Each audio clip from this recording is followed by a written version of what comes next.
Hello everyone, this is day 2, diagnosis. The day I found out I had sickle cell. I'll never forget the day my family and I learned I have sickle cell. I was young, I was 16 years old, so I don't really understand what it means. But I remember that a lot of people have been telling me, my lecturers, everyone, they've been telling me, oh, your eyes is yellow. It's like you have sickle cell. Are you sick? Are you this? A lot of people ask me questions about that. One of my lecturers, I remembered because I was studying health technician.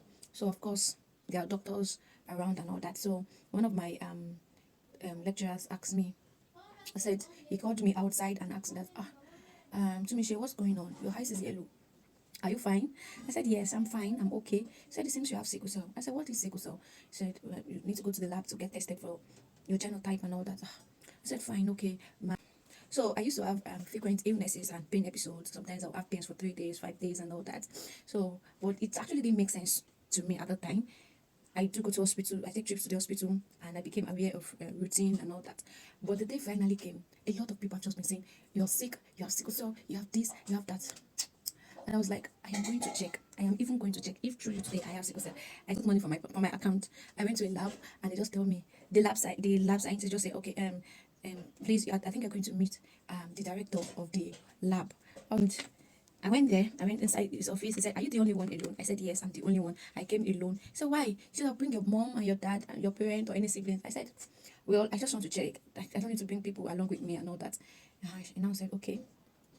It's like you have sickle cell. Then it just dawned on me that okay, actually I actually have this disease. I went home. I cried hell, like cried for 8 hours, like more than 8 hours.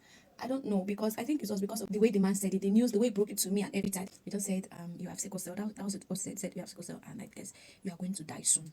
The only thing he was saying was that you are going to die soon, you are going to die soon, and that thing keeps, coming up for a 16-year-old child. That was trauma. It messed up with my mental health and everything. I'm going to die. I'm going to die.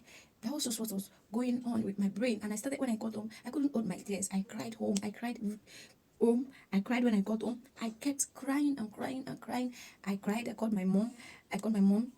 She was like, "Why are you crying?" I said, "This." She said, "No, no way. That's not possible. You won't die. This and that." So my mom was confused because when she did her genotype was AA before. My dad's genotype was is AS. My dad's genotype is AS. My mom's one, she thought she was AA. So she actually went to redo the test after she knows that I have sickle cell. When she redo the test, it shows that she's also AS. So I think that was how it was very heartbroken for her. It was a journey that she didn't know, she didn't expect. She didn't expect how it's going to be. She don't know how to start up with the journey. She has to start reading a lot of things about sickle cell. She has to start doing a lot of things about sickle cell. So she has to start learning about me. To know about your daughter and just like I need to go back and learn more about my daughter again. So it was very devastating. And for me as a child, it was simply a word I didn't understand. I was confused. But as I grew older, I began to grasp the weight of those words and what they meant for my life.